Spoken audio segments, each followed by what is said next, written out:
Hi, everybody, and welcome to ZTV Live. Today is Tuesday, October 13th, 2020.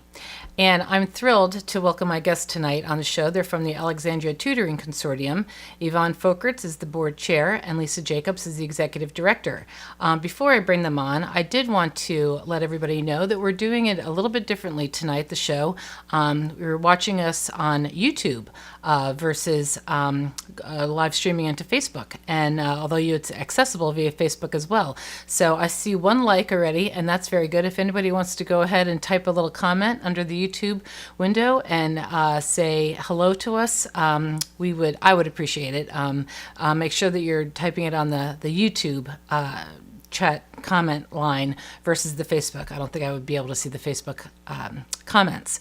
So anyway, without further ado, I'm going to welcome Yvonne and Lisa on the screen. Yvonne and Lisa, hello and welcome to ZTV Live. Hi, Susan. So delightful to be here with you. Thank you for having us. Thank you. We really appreciate this chance to talk. Thank you, Susan. Excellent. I really appreciate the chance to talk as well. I have been familiar with your organization, Alexandria Tutoring Consortium, but I don't know if a lot of people have. You're kind of a quiet, small, but mighty organization doing a lot of really wonderful work. And I will just want to ask, can you describe, we'll start with you, Yvonne, can you describe exactly what the Alexandria Tutoring Consortium is? Sure. I'd be happy to. I appreciate your description of us because I think that's spot on. We were created many years ago by three leaders in the community who saw a need for young adults to be better readers and thought that we should come into the school system and teach children how to read. So the minister of the old Presbyterian Meeting House and a juvenile court judge and the superintendent at the time of Alexandria City Public Schools all came together and said, let's organize forces. And so these three individuals decided to reach out to the faith community and find tutors, volunteers who would be willing to tutor children one-on-one in a curriculum from the University of Virginia. And we went into the schools. The school system accepted us as a partner early on, and we started tutoring children one-on-one, and it has just grown over the years to where, every year we are teaching children to read, and we have become a strong partner. We are a staple in the school system where the teachers rely on us to pull out certain students during the school day to spend time with them, help them read books, help them learn the elements of literacy. And it's just been a delight to see this organization grow and survive and serve. And it's been a real pleasure to be part of it. I bet it has. It's such a special time when children are learning to read. I mean, any parent can remember when your own child is learning to read because it's you can see their eyes and their expression. And unfortunately, some kids really do struggle with it. How it's very focused only on kindergarten, just in the much younger children, right? The who are just entering school. Lisa, can you talk to that a little bit? We, ATC throughout its history, we've been tutoring. This is our 24th year. Some years, I think a lot of second graders have been involved, but now we're focusing on K and first grade for the most part.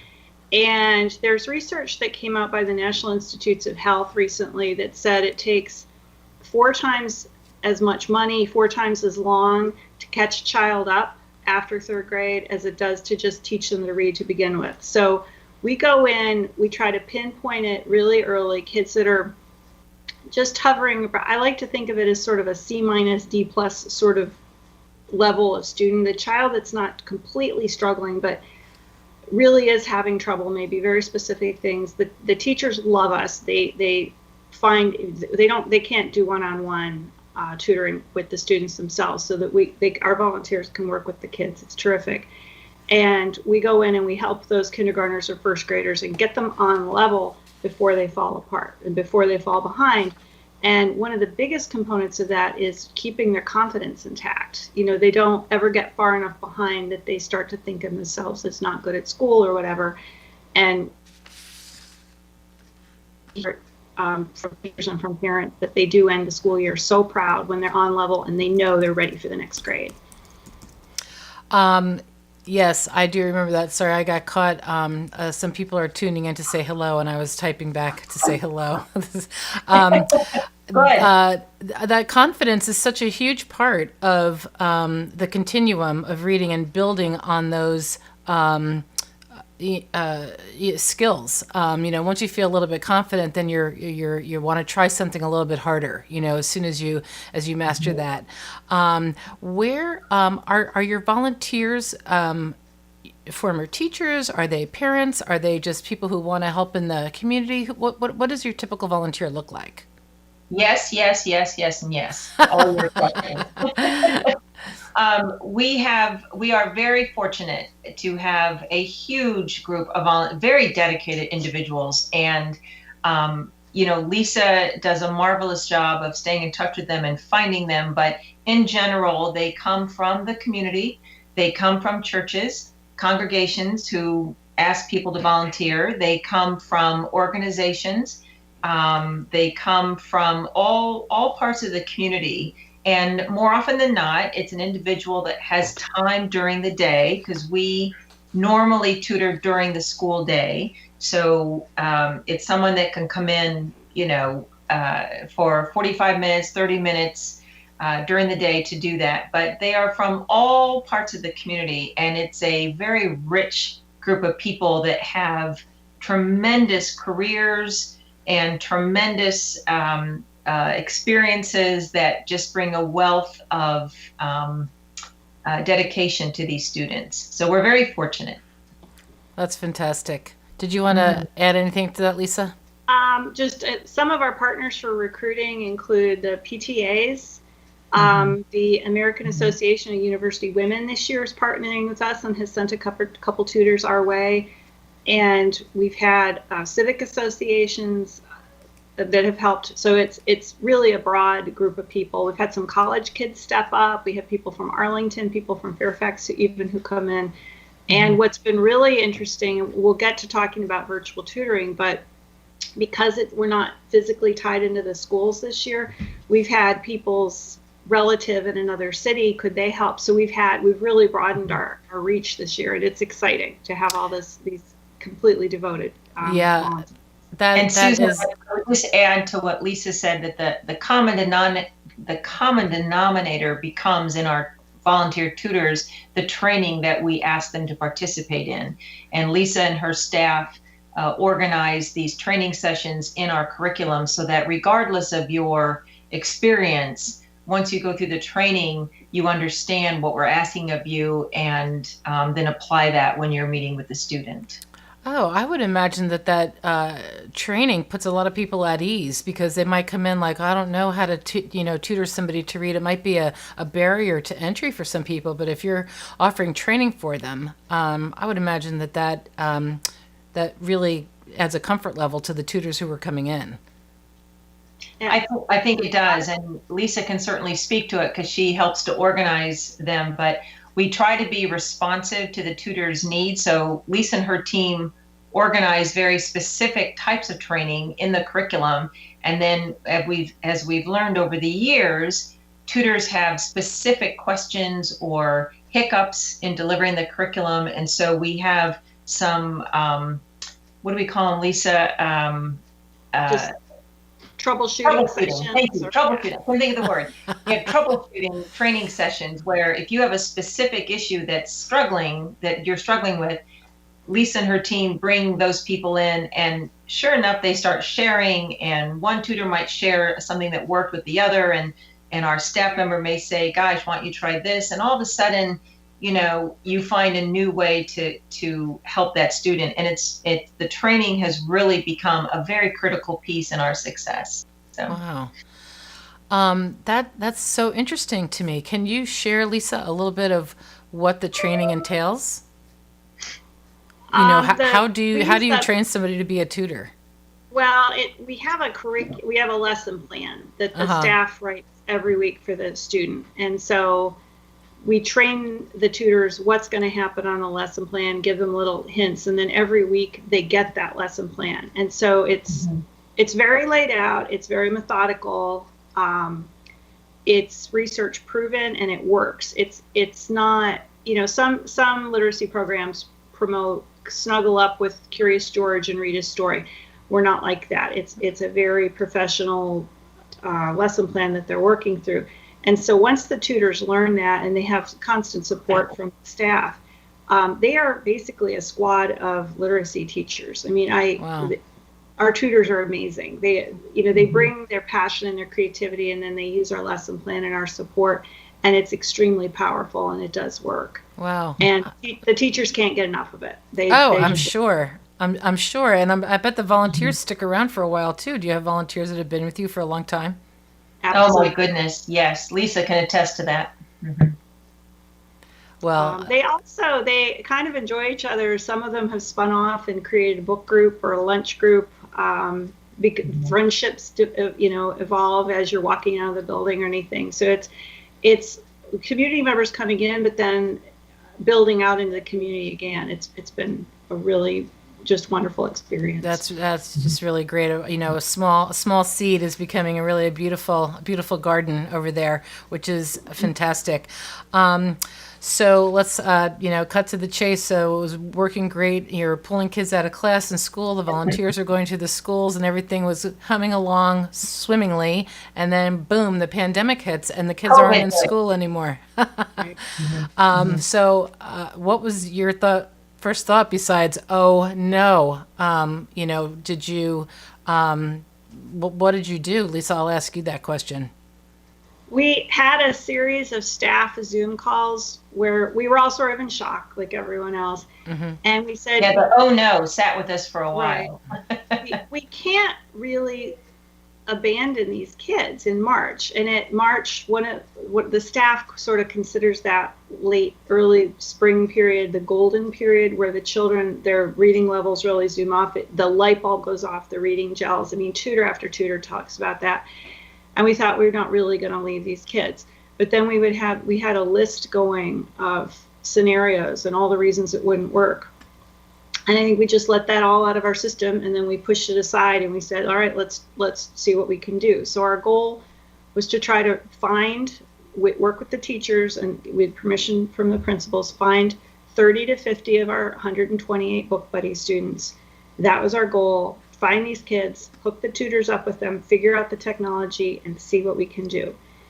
And everyone surpassed expectations. The teachers were amazing. My staff was amazing. The tutors stepped up. It was just unbelievable. The technology, the Zoom, and everything else. We ended up working with 101 out of 128 of those kids, and most of them were because families just weren't comfortable following. I mean, we tried to track down every last kid. So we figured out, we had language barriers, we had technology barriers, children would move, kids didn't have quiet spaces, and then they didn't have any materials at home. So ATC, the board, gave us money, and we bought these little tiny booklets. They sort of feel like magazines, where we got the books to the kids in their houses with paper and pencil, and the kids would read these books, and the tutors will follow along online. And I know there are 9 million reasons why it shouldn't have worked, and the kids and the tutors proved me wrong. It did work. It was amazing. Well, I mean, we're all doing right now, certainly in the fall term, everybody seems to be doing things that we were like, there's no way we can't do that. And yet we're all doing it. So never underestimate the power of the human ingenuity, right? It really, if you see a need, it's filled. So congratulations on really mastering that huge obstacle in your way and doing it so well. And I believe that, so then after that spring, you continued tutoring through the summer, right? Was that a first for you? It was, Susan. I just want to add a little bit on to what Lisa was saying, that she's spot on that the staff really was leading the organization to what to do and what could be possible. But it took all parts of our organization. It took the board to allocate resources. It took the tutors to say, yes, we can do this. It took the staff to adapt everything to what was possible.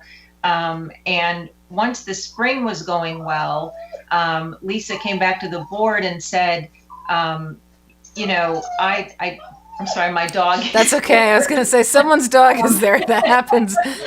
Sorry, I've got a visitor. No worries at all. He's happy about what you're talking about. It's such great news. And then Lisa came back to the board and said, look, this is working. We've got parents who are asking us to not stop. And the organization, for a whole bunch of reasons, never had provided a summer program. One was resources. One was the staff needed a break. Another was staff needed the break.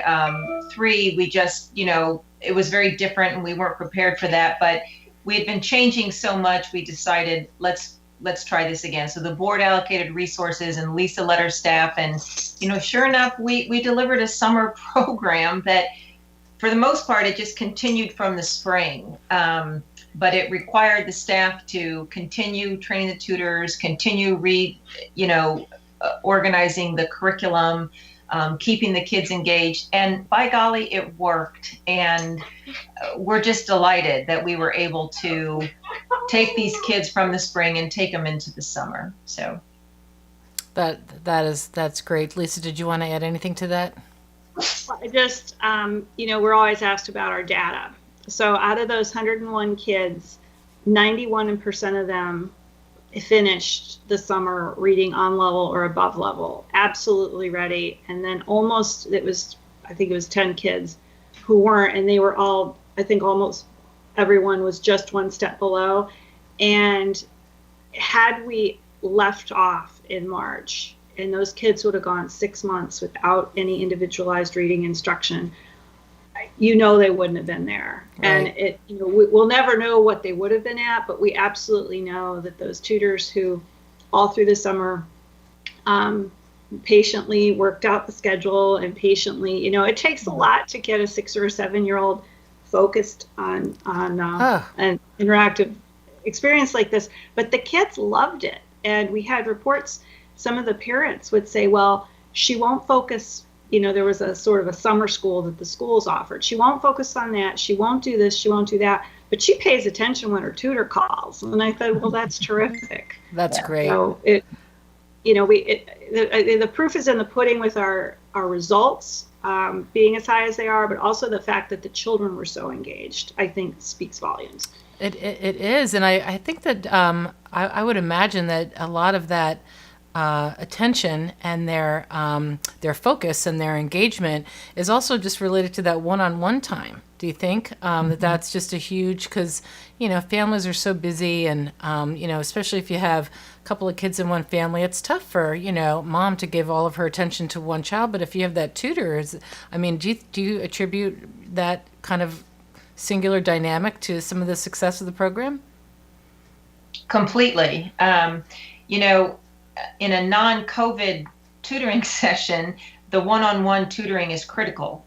And as we mentioned earlier, those tutors are trained. They meet one-on-one every week, October through May with those students. So definitely a relationship is established, a trust is established, and those tutors are working with those students. So here comes COVID, and all of a sudden that relationship takes on a new level because there's the parent watching what's happening, and they further endorse the importance of it. And so the one-on-one has been, it's still a corner piece of the curriculum that we use. But yet when we moved to COVID, I don't think any of us really saw what was coming, was that it took on a new level of intensity and significance, because if not for the tutor, this trained tutor working with the individual, I don't know if we would have had the results. Those tutors are make all the difference. They meet with the child, they take the time with the child, they tolerate a child's, day of having a bad mood and not interested, versus a day when they can't read enough and they're a sponge. So across the board, and yet, as Lisa has told you, the results were terrific, Yeah. and we're very proud of what those tutors did for us. So. Oh, you should be. You could almost get a little verklempt really when you think about it, just about that success and what could have been lost, as you said. I mean, to go from March through September without any of that interaction or any of that, reinforcement of all those essential reading skills, and at such a young age. I just kudos to you guys for just blindly moving forward as so many people did, and coming up with these creative solutions. Yeah. And I believe that you. I wanted to move a little bit now, talk about funding. Because this obviously the volunteers aren't getting paid; they're doing it, but it does cost money to run the programs. Where does the funding come from?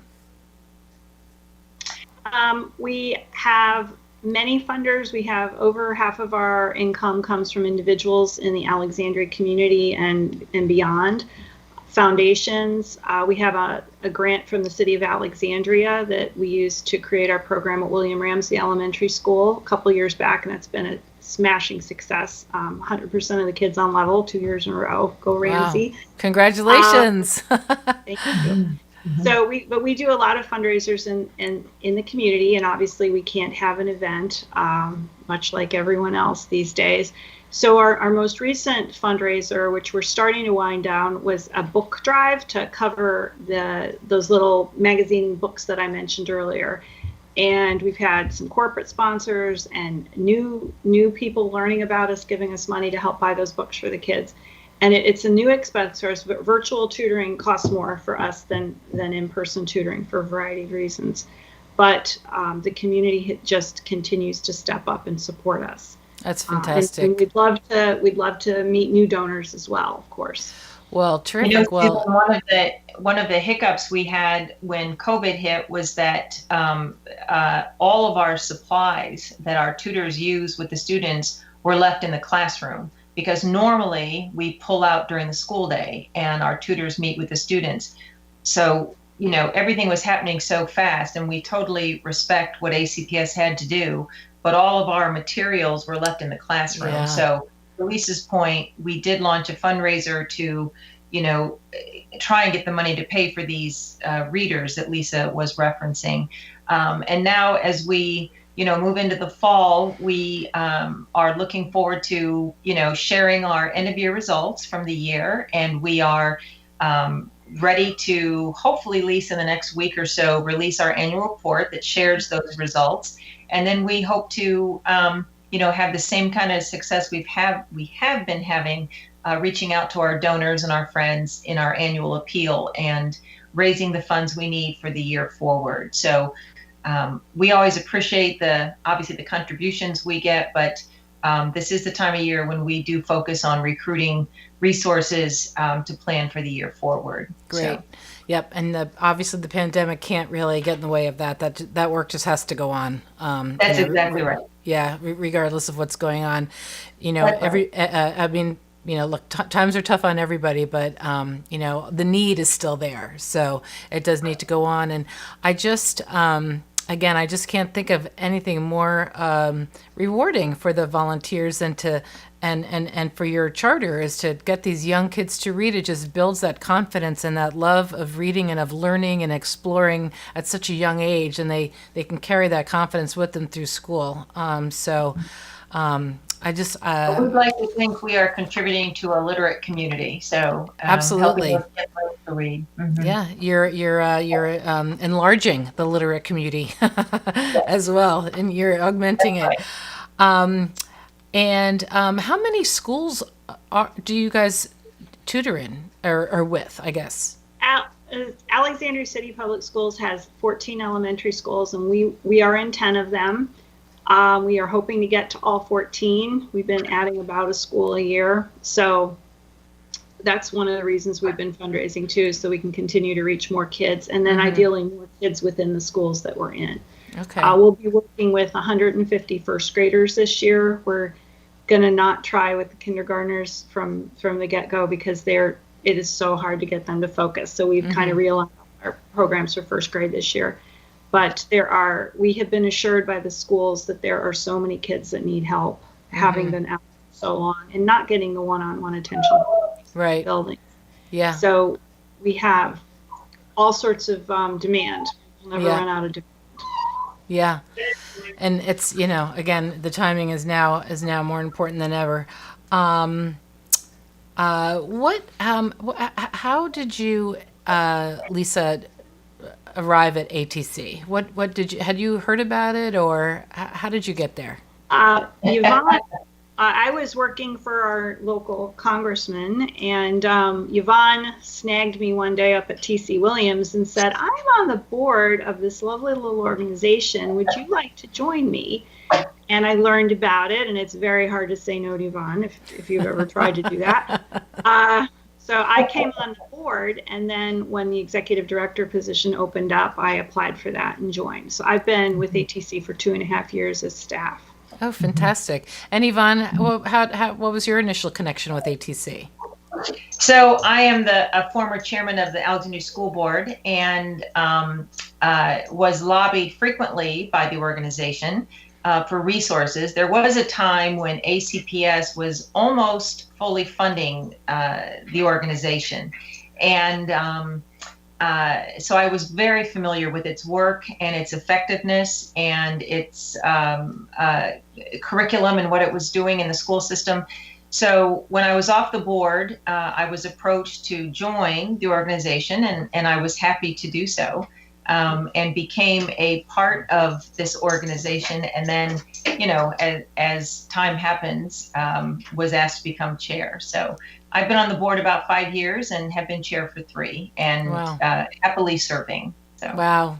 Well, that's fantastic. I mean, how great and how lucky is the organization to have both of you there, because the work is just amazing. And also, they say things happen for a reason, and you guys seem to both be in the position when this crisis hit, and you seem to have really charted the organization pretty well through some challenging waters, if I can mix a bunch of metaphors in there. Okay, we're coming kind of toward the end, and I'm just wondering, what do you see in the future for ATC in the next 1 year, 3 year, 5 year? What is on the plan, rather than just hanging on and keeping the good work going? Sure. So, we have a very nice problem in that we have demand we can't meet.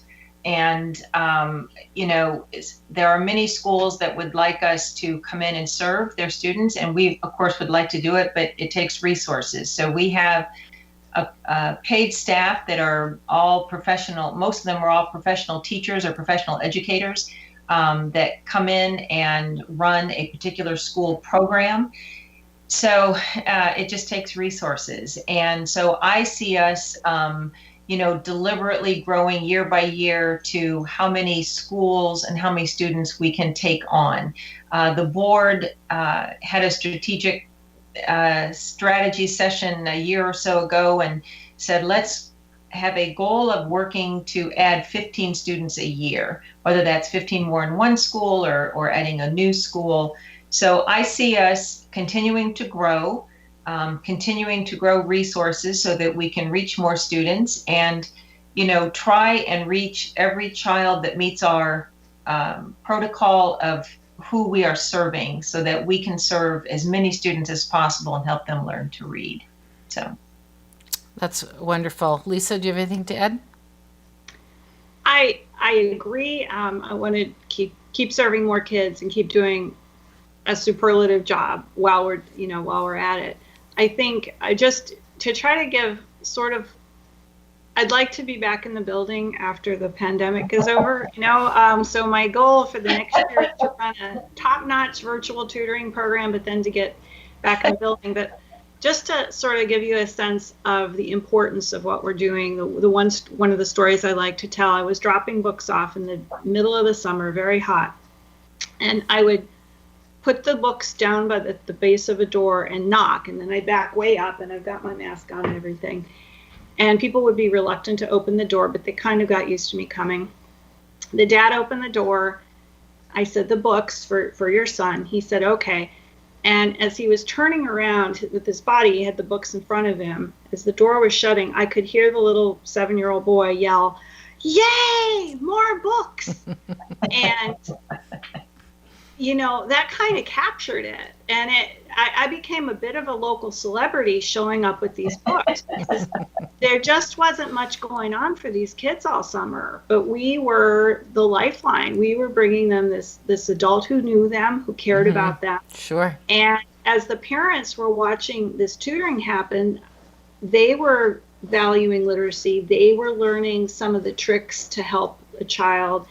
They would sit down and read more often. So it wasn't just the child we were helping. We were sort of building a love of reading inside these families. Absolutely, It was absolutely. so How gratifying to see the children embracing the books and the program like that. And, like you said, a real eye-opener for the parents, like, oh, this is fantastic that they're, the kids are so engaged in learning how to do that. So, well, that is really great. I want to thank you both so much for coming on the show tonight. I also want to put a plea out to viewers. If anybody is watching this and you'd like to make a donation, I'm going to put the website up here again. It's the www.alexandriatutors.org, and there is all sorts of information on there to make a donation or how you can help. Just such a worthwhile organization, doing a lot of the important work here and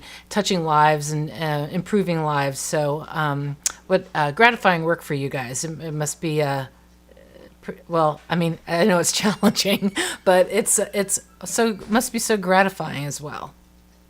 Susan, I'm very proud of what we've been able to do for the students. I'm very proud of all people that are involved with us and serving students. It's very rewarding. Excellent. Terrific. Yeah. Well, listen, again, thank you both, Lisa and Yvonne. Just a pleasure to chat with you both tonight. And thanks for coming on the show. And if you ever have any other news that you'd want to share, all good news, let us know here at the Zebra. We're here to help you. We know where to find you. Excellent. Yes, now we do. Okay, thank you very much. All right, take care. Good night.